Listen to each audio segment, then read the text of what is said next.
Hey, how's it going?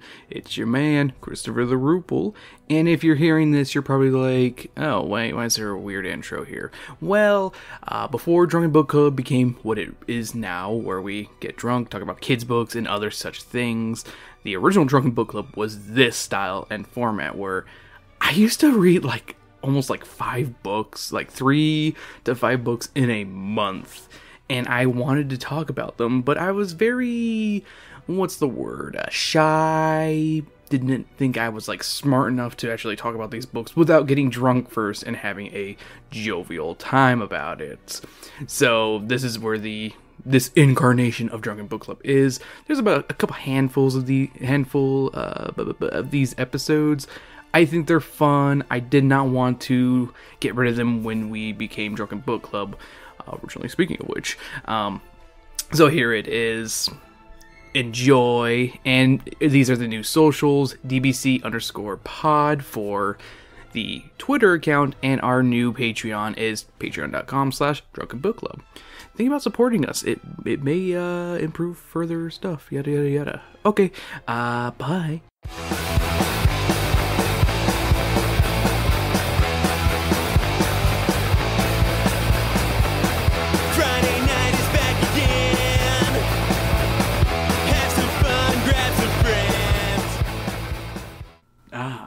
I didn't see you come in. Probably because I've been drinking for this afternoon. Hello, I'm Christopher the Rupel. And welcome to Drunk Book Club, where I talk about the books I've read in the past month, mostly because, well, let's just say, this is speaking of which, Drunken Book Club Volume 1. I don't normally get to talk about books on the podcast too often, just because I don't want to bore everybody with what I've been reading, but I feel like I can bore the audience easier than everyone else in the room. So I read a lot of comics, I read a lot of books within a month. I try to at least finish one book a month, as of this year, really. Before, I only mostly just read comics and shit, which I have no problems with. I mean, I'm going to actually talk about the comics I read this past month as well, because why not? I feel like I have a lot of recommendations, and I want to say what I like and what I don't like, and here we go. I think I'm going to start with the book I tried reading last month for most of July, which was Have a Nice Day, A Tale of Blood and Sweat Socks by Mick Foley. I got to about... Sorry, I'm still trying to get drunk. I got to about page 263. Yeah, I even have my bookmark still in there. Chapter 13. And, I was really liking the down-to-earth atmosphere that he was really outputting there. Excuse me. But, unfortunately... I did not care for the homophobic aspects. That there's a lot of homophobia in this, of just, well, I didn't want to get a boner from touching a guy's hand and stuff, and there was a lot of that in there, and oh gosh, and just him talking about his dude love days back in college and stuff, of him getting butt fucked and being kind of not liking it and shit. So unfortunately, I just couldn't get past, I got past through a lot of it, but I'm not big on homophobic literature. I wouldn't really call it homophobic literature. How I would describe this book, Have a Nice Day, is it's like your drunk, not even drunk uncle, just your regular uncle, kind of talking about his heyday of doing certain things and just going on long tangents, by the way, of just certain things and being, just chuckling himself and being like, ha, those were funny days where we could get away with talking about being butt-fucked on film, and you libtards wouldn't even think twice about it. I might go, I kept a bookmark in there because I might come back and read it and just be like, okay, first 200 pages, he was just homophobic.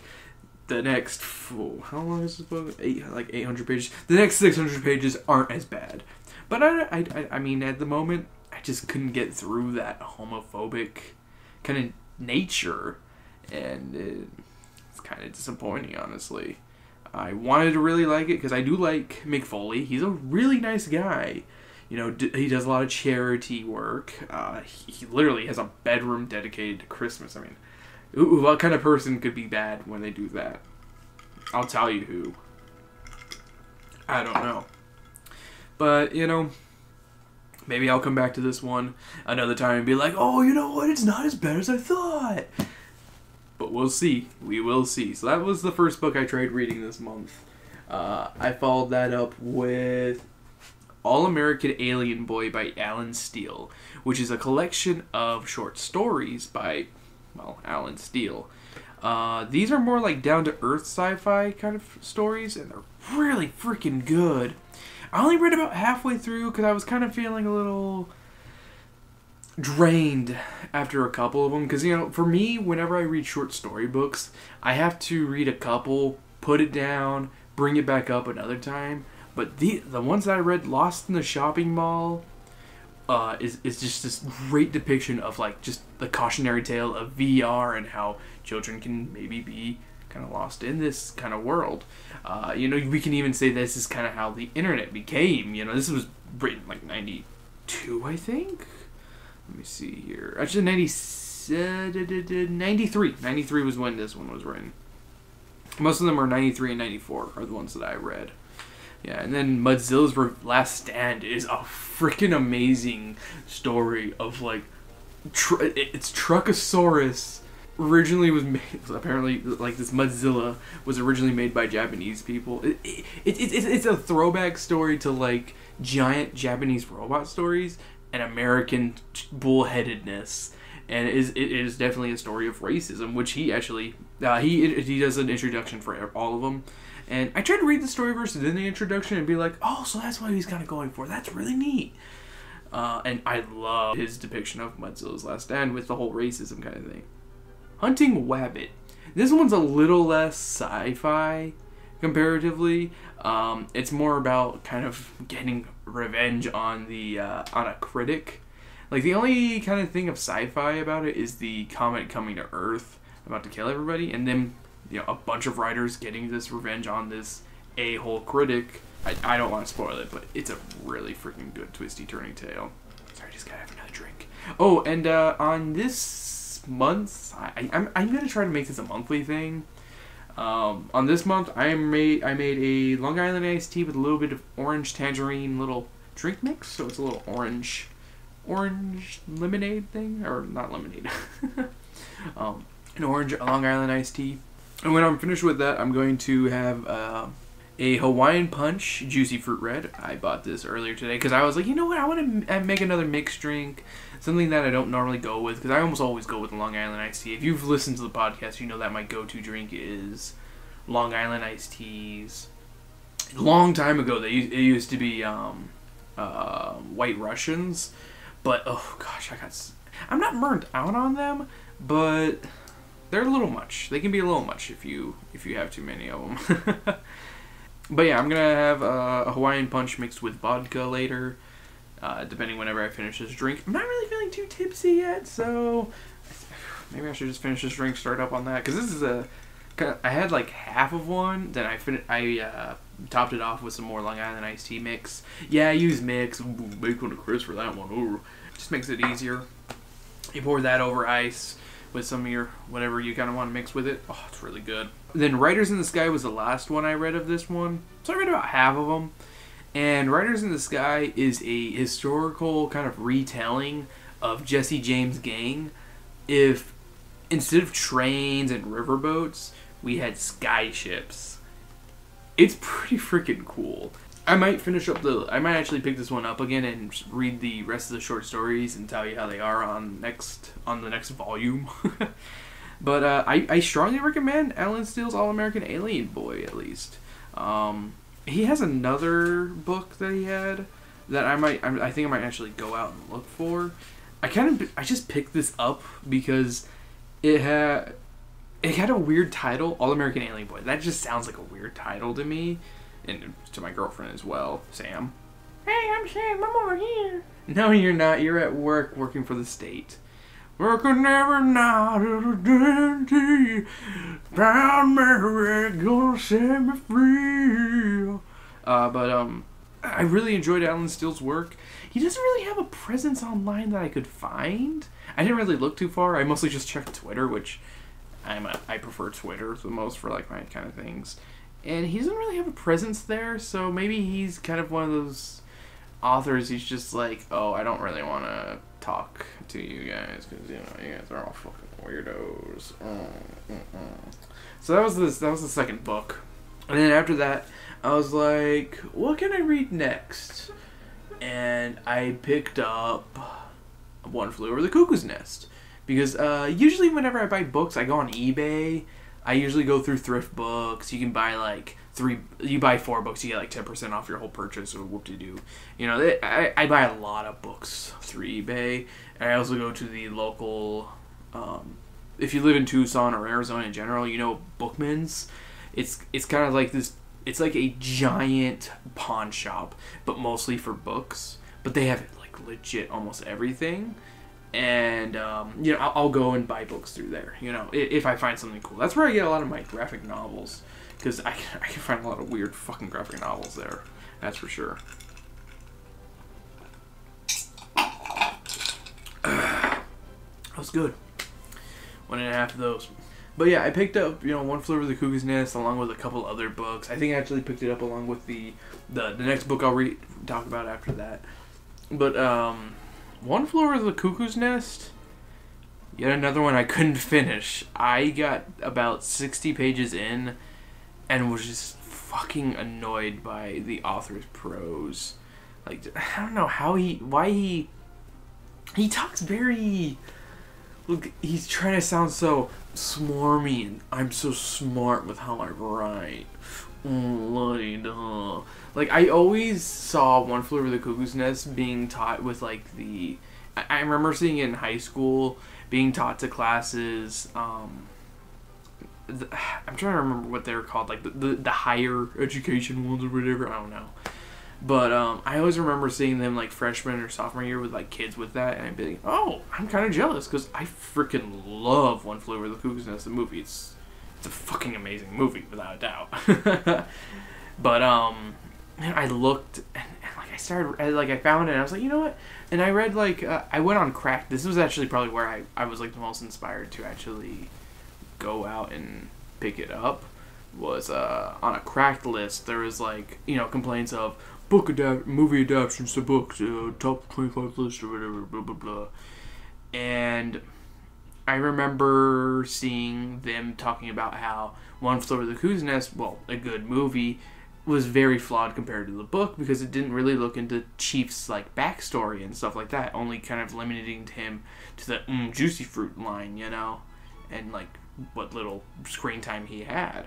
So that made me go, wow, you know, I always felt like his character, there was way more to it. Why did, like, I feel like his actions at the end were justified, but not, like, as much as they could have been, you know? And the movie, I mean, the movie couldn't go into that. I mean, this is a 200-something page book.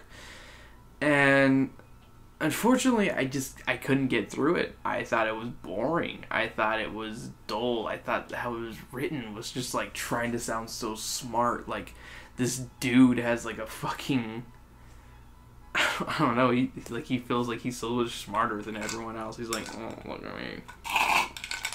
And then again, I'm not a literary critic. I wouldn't even say I'm really that smart, personally. Like, I'm kind of fucking dumb in a lot of respects. Like, there's certain things that I'm smart about, but, like, when it comes to books, I try to read as many as I can and enjoy as many as I can, but, like, I still read a lot of young adult books because they give me a kick because I crack up.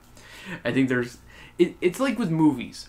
I like bad movies, yet I also like bad books in that sense. You know, that's why I like Fear Street and, like, R.L. Stein's writing, because it's garbage to read, but it's so good garbage. I can't help but love it.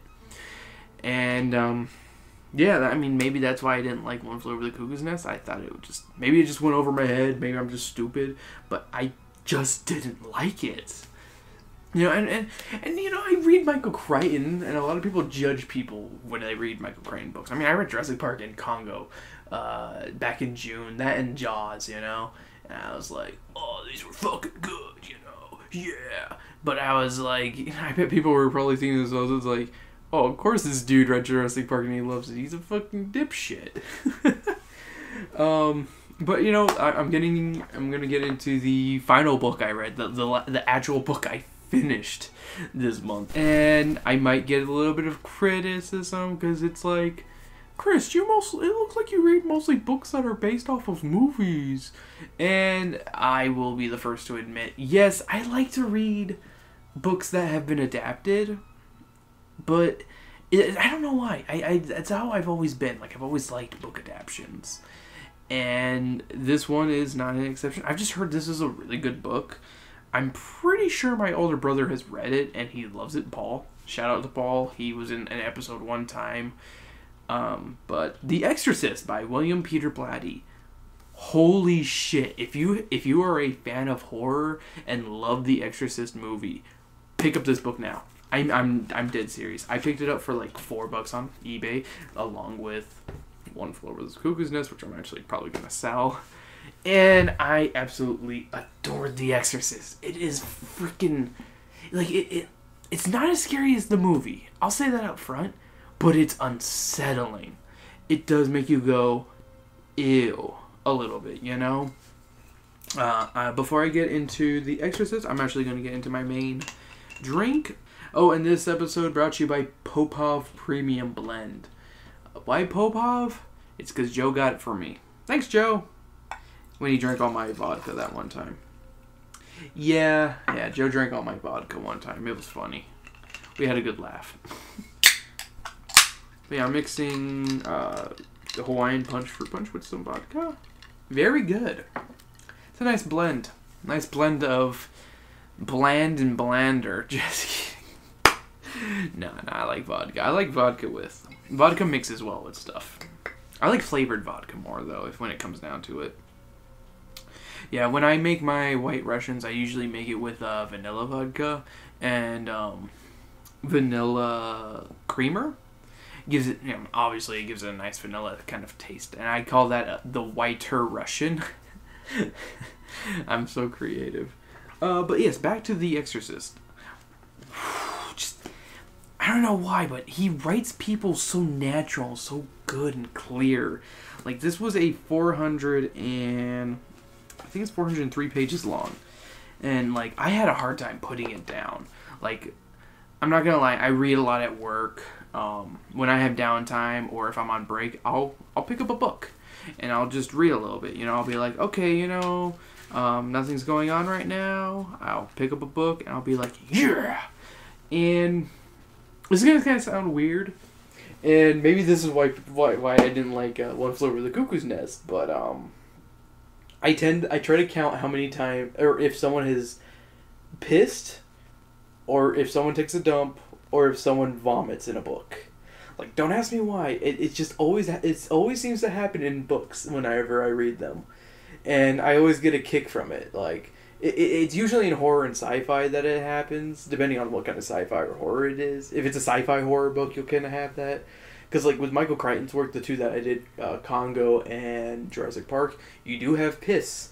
I want to say you have vomit in at least one of them, but I don't think there's shit in either of them.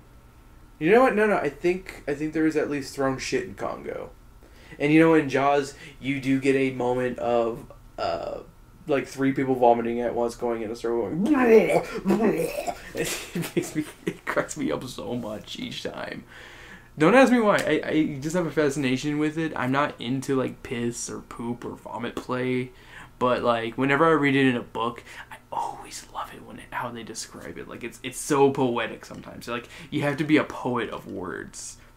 Well, I mean, that's what a poet is, a poet of words. Shut up! That's pretty good. Could use a little more red. Yeah, could definitely use more red. Speaking of which, but The Exorcist is just beautifully done. Like, I don't know what I love about this book. Like, I really get into the characters. I feel their like kind of their like their struggles. You know, Chris, the actress mother, being like, oh shit, my daughter Reagan is being like, something's going on. I can't further my career. I'm feeling bad. Holy shit, what's going on? You know, and Father Karras having a just a constant question of faith. You know, and just going through until like the end. Oh my god, it's so fucking good. It's such a bittersweet ending. I love it. I love horror books. I love sci-fi. So if you're gonna recommend Chris a book, make sure it's a sci-fi or a horror book. He kind of likes fantasy, but it's not his favorite genre for books. He prefers that in like role-playing because he's a fucking loser. But I can't help but really like it.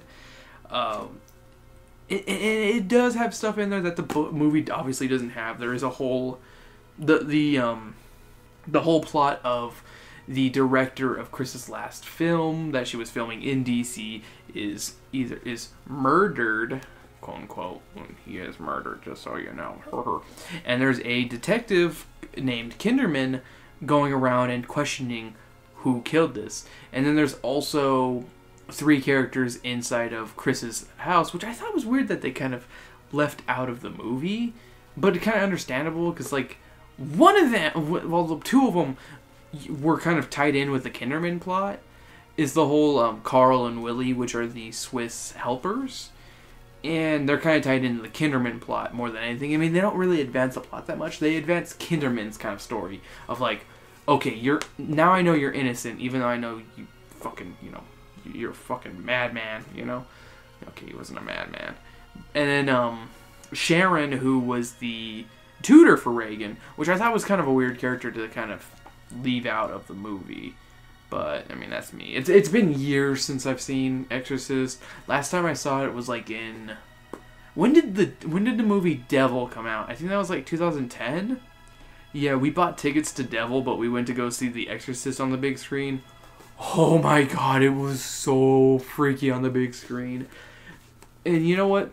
Maybe it's because like the book, it does paint a beautiful, grotesque picture for you, and there's really graphic things like mentioned in here. Like there's a lot of masturbation. I ain't gonna lie, there's a lot of masturbation, and the demon's just spouting, "Put your cock inside my mouth and let me clean it for you, priest." You know, shit like that in the book. It really paints a gross picture, but I'm just led to just remember always that with like when it comes to possessed or even demon possession or evil in novels, that whenever it's a girl, ew, she got gross, and ew, she's masturbating, ew. That's kind of how it feels with a lot of these, or just with this one at least, you know. I was like, it just feels like Reagan is just going. It kind of feels like an allegory for puberty and not knowing how to like be in the control of your daughter's puberty. That's kind of what it feels like at first, and then it's like one part that allegory, and then one part crisis of faith, and using, and you know, sometimes faith isn't enough to kind of get you through, you know. I don't know if that's making any. I think I'm a little drunk. I don't think I'm getting that right at all. Hey, leave a comment and be like, Chris, you're fucking drunk. That's not what The Exorcist was about at all. It's about fucking. Hey, you don't need faith to fucking kick ass in this. But I strongly recommend it. There's actually a couple books recommended at the end, which I think is weird. Let me read the advertisement. Other worlds. Other realities. In fact and fiction, these extraordinary books bring the fascinating world of the supernatural down to earth. From ancient astronauts and black magic to witchcraft, voodoo and mysticism, these books look at other worlds and examine other realities. And these books include Power Through Witchcraft, Chariot of the Gods, A Complete Guide to the Tarot, Witchcraft and Black Magic, The Exorcist, which is what I'm holding right now, Raga 6, I don't know what that is, Gods from Outer Space, that one actually probably kind of caught my eye a little bit, Not of This World, God Drives a Flying Saucer. I want to read that one. And Limbo of the Lost. I am so interested in reading some of those, actually. I might actually go on eBay and pick some of those up. But, reading this makes me actually want to read the sequel book, Legion, which was adapted into The Exorcist 3, also written and directed by William Peter Blatty. For all you occult kids out there who love their horror movies, Exorcist 3 is pretty damn good. Probably mostly in part to Brad Dourif's performance and just being a really fucking cool movie. But yeah, those were the books I read this past month, or tried to, and finished one of them. I don't know what I'm gonna read for the next month, but let's get into the graphic novels I picked up, or comic books, or whatever you want to call them. So I watch YouTube like a lot, like pretty much every American.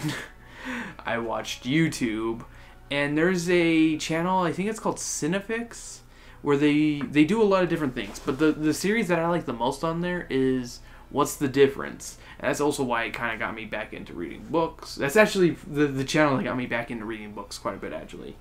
And one of their more recent episodes was about The Mask. And I was like, oh, I've read The Mask, and I really fucking love it. And I was like, you know what? I've never read the sequel series, The Mask Returns and The Mask Strikes Back. And I read them both, and they're both pretty damn amazing. I wish I had reread The Mask 1, but I feel like of the three, that one might be the weakest of the bunch. That might just be me. I don't know. Like, I really enjoyed the pacing of The Mask Returns. Like, it just had a really good, like, pacing between each panel, and just had beautiful artwork. Beautiful, disgusting, chaotic artwork. Like, I can't say this enough about The Mask. Go out and pick up the 3 graphic novels. I strongly recommend them. It's The Mask Returns, and The Mask Strikes Back. All 3 are wickedly crazy, wickedly grotesque, and just filled to the brim with gore, visceral violence. If you actually like the Jim Carrey movie, don't read this. Well, no, that's not true. I love the Jim Carrey movie. I watched it about a year ago when Annie visited, and we had a blast. That movie is hilarious. It's a good movie, but the graphic novels are vastly different from the actual book.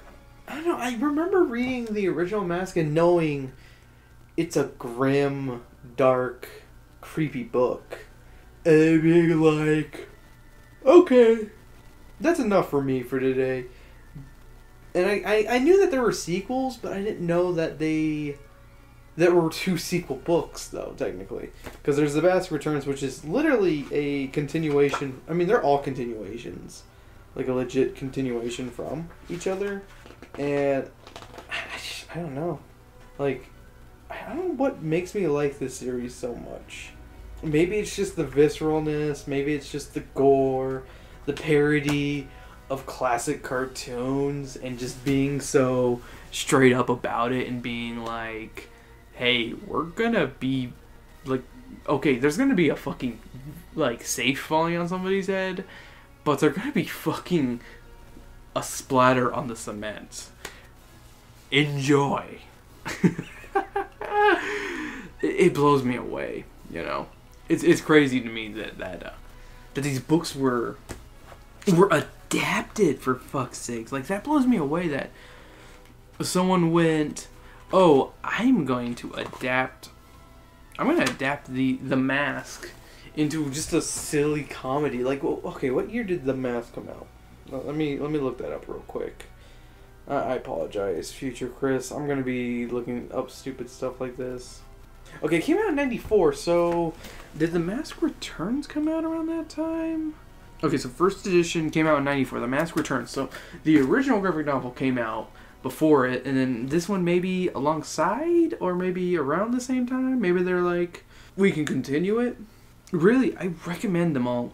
Like, if you're into 90s comics that are just over the top, wild, crazy, just dark in tone also, I strongly recommend all 3 of the Mask books.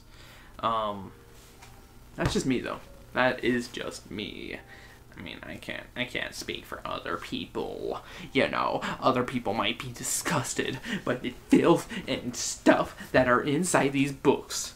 I mean, look at this page I just opened up to. He got stabbed from behind with 2 katana swords while singing "Big Girls Don't Cry, yay." I mean, what kind of filth is this? It says that the children are reading and enjoying reading. Children shouldn't enjoy reading ever. They shouldn't. They just can't. They just can't and they shouldn't. They just can't, they shouldn't, and they wouldn't. Because kids don't read. They fucking fart. And that is a scene from my next play called Children Shouldn't Be Reading. You know, I just realized it now. These are not all the books I read. That I am missing 1 book from my set. I've read 2 books. Hold on, give me 1 second. Yeah, I'm kind of a fucker to myself because I forgot to clap and say, "Hey, Chris, don't forget to clap." You know.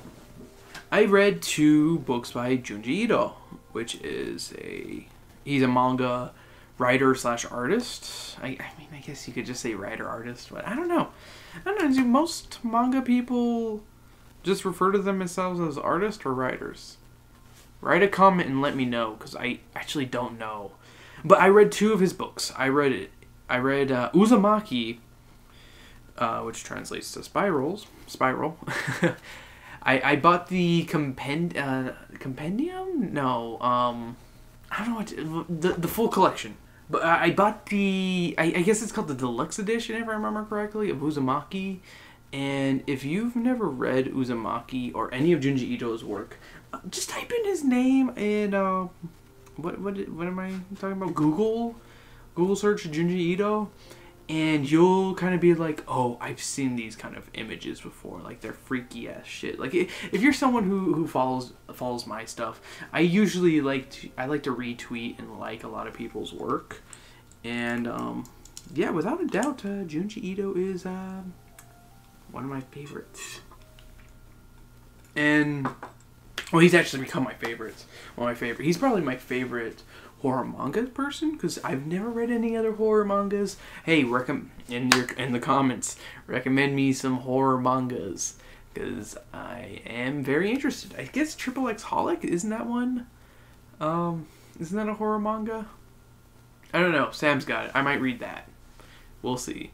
But I read 2 of his books. I read Uzumaki, which is about a town where people are very fascinated with spirals, and it soon declines into the destruction and just it's a crazy fucking story. I don't want to give away a lot, but if you don't like snails, I don't recommend it. If you don't like body horror, I don't recommend it. Let's just say it's one of the most horrifying, like, just how beautifully he draws, like, gross, disgusting freaks. I guess freaks is the right word. I don't know if it's the right word or not. But he draws just disgusting things so beautifully. Like, I don't know how he does it. It's really just like it's really a testament to how beautifully, like, disgusting and visceral a lot of the stuff he draws. And I strongly recommend the work of Uzumaki. If you're a fan of horror and you're kind of like, you know what, I don't know really where to start with horror manga, I feel like Uzumaki is a good jumping point, or anything by Junji Ito. Except for this next book I read. Because this one's not really scary. It's not really... It's a really short one. It is. I mean, it's really nice. It's really cute. And I do recommend it. But definitely not... If you're a fan of horror, you might not like this one as much. I mean, you might love it because it's about cats. But it's called Junji Ito's Cat Diary, Yan and Moo. which is about him, starting to live with his wife and being introduced to his wife's cat with quite the the haunting face, apparently. Which, I mean, if you look at him, he does not have they actually do have actual pictures of the cat.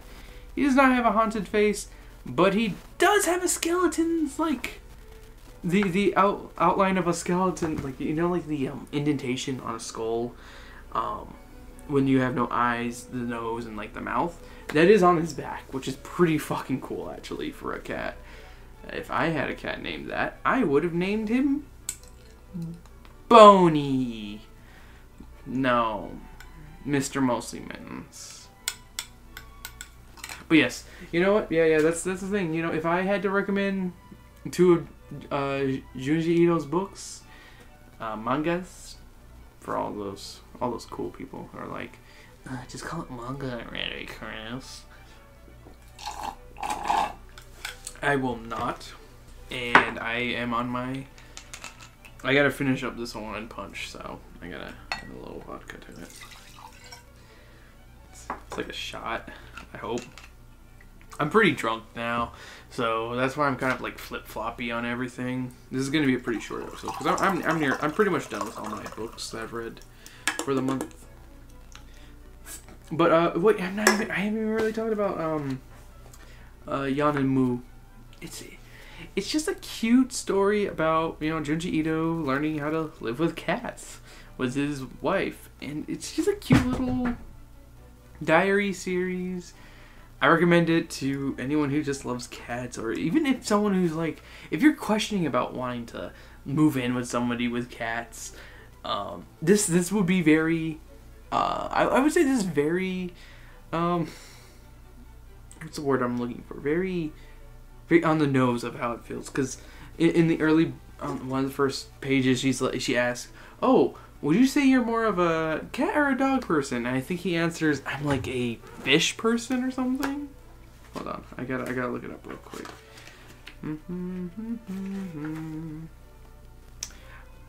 Oh, why? That's a sudden question. Well, if I had to choose, I'd say I'm a hamster person. And he's like, "No, I'm actually more of a dog person," in his mind. He doesn't want to admit that to her. And he ends up having cats.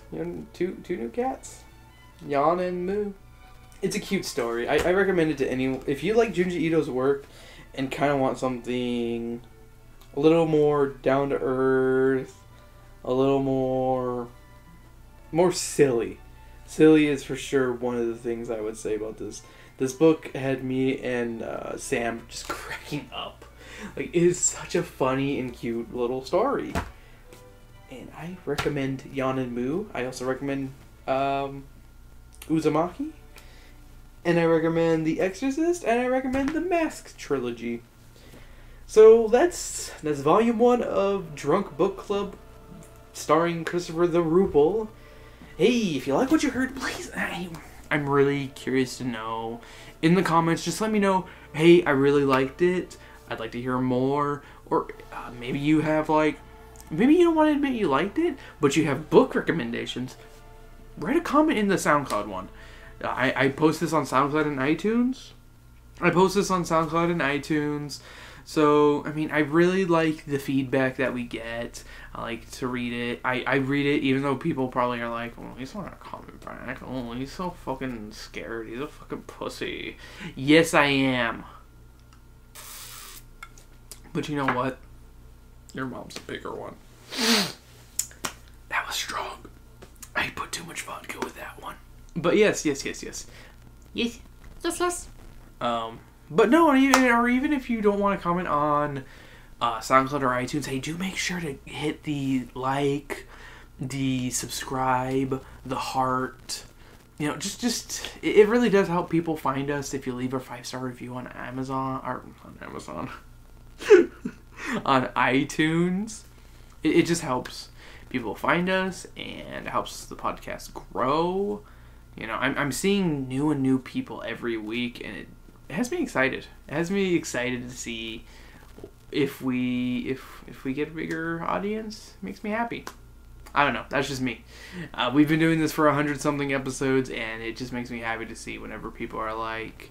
Whenever I see people from across the country. Like, just today when I was editing, I like to go... Whenever I'm editing a podcast, I always edit on Thursdays. And this is actually... Today I'm recording this on Thursday for Friday, because...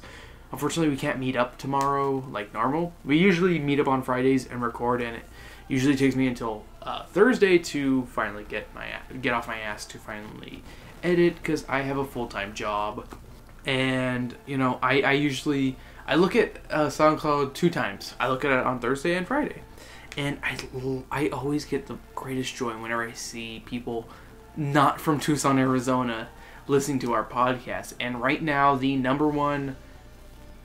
people or person who's listening to our on SoundCloud is from Washington, and I just want to say, what's up? Thank you. Are you my cousin? Like, legit. Aunt Paula, did you tell them to go find me and go be like, hey, go listen to Chris. He's got his podcast. She's the nicest woman. If you are, you really are. You are too kind sometimes. I wish I could be a vegetarian like you. I really do. But damn it, do I love buffalo wings. That I'm cheap. Ugh. But yeah, if you like what you heard, follow me on that at @the_rupel on Instagram, Twitter. I'm more prevalent on Twitter. I try to post at least 2 times on Instagram a week. Depending on how I feel. It's usually just once for the podcast on there. On Twitter, I'm almost always retweeting or liking stuff so people can see stuff. I want to see more people following me on Twitter. I do tend to follow back if I like the stuff you are posting. So do remember that. Oh, hey, recommend your books on the... Hey, follow me on Twitter. Or if you're already following me on Twitter, hey... Write a comment. Tell me something to read.